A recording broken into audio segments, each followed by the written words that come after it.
The reason I spent some time going through this with you is I believe that there are plenty of moderates and conservatives in Georgia that if they really understood both the issues and how this whole thing came to be, would recoil in the face of it and would say, this is the sort of person I want to be represented by. And I do not want to send a signal to Washington, D.C. that no matter what happens in this presidential election, it's okay to go back to politics as usual. It is not okay. So you have to understand, you can do yourselves a favor and you can do a good turn for America, and you can make it much, much more likely that we can actually change America and not just change who's occupying these seats in Washington by electing Jim Martin to the United States Senate.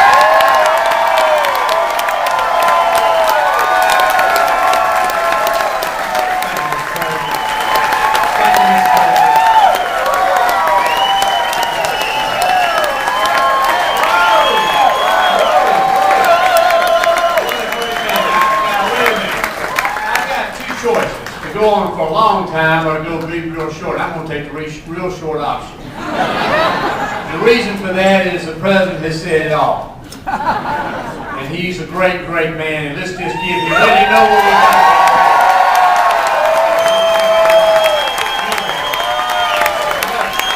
Now, I want to say a couple of things. One is that when President Clinton was thinking about coming down to Georgia, he called me up to check. And he said, now Jim, have you read my book? Now, I have read his book. In fact, I read his book and I said, you know what? I might be able to run for the United States Senate. It's got rules of politics in it. I commend this book to you. He said, now Jim, if I come down to Georgia, I'm going to tell you how to win in Georgia. And he's done that already, and I appreciate that. And he also said, now Jim, I want you to take some notes. And I'm going to take that a little bit later. I'm going to teach you how to balance the budget. Because you know what? If you can balance the budget, this country will prosper. And he did it. And we prospered under President Bill Clinton. And we need that again. We need that again. Now, the other thing that's going on in this election, and you prove it by your presence here today, is this race is a little bit about Jim Martin. It's a lot about Barack Obama, but it's much more about you. It is you in this room and all over Georgia who are saying, we want our government back. And you are taking it back. With your help, we've been able to raise enough money to be on TV. Do you watch any of those TV ads? Do some of them remind you what they did against Max Cleveland 6 years ago? We're not going to let that happen. Not going to let that happen in this state. We're better people than that. The other thing that's going on is that we as Southerners, and I'm just honored to have such a distinguished Southerner here tonight supporting my campaign, are finding something out. Famous historian had this idea, George Tenet. We talk about change in the South. They talked about the New South, and we talked about change in the South for a long time. And his observation was, sometimes change is not about losing your identity, it's about finding it.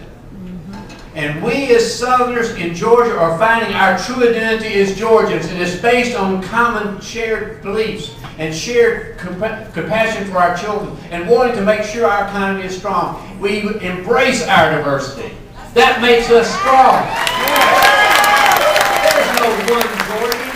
There are multiple Georgians all over this state, and we're rising up and saying, we're in this together. And we're going to not stand up for those people who are divided. I've been preaching. This election is in your hands. It's going to be real close. Now, I'm not called a landslide Jim, Mr. President. I'm always win by a little margin. And so I need your help. I need you to let everybody that you know, how many of y'all got that email stuff? Okay. Let everybody know on your email list about this race and how important it is to vote. Knock on your neighbor's door. Ask them to vote for me. Help me in these last few days to win this election. And I promise you, I will make you a senator you can be proud of.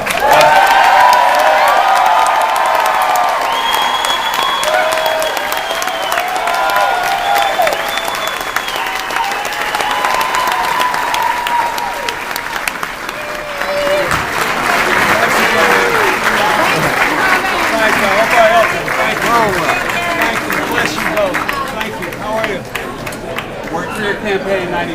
Thank you. I'm grateful. Thanks. It's an honor to meet you, sir.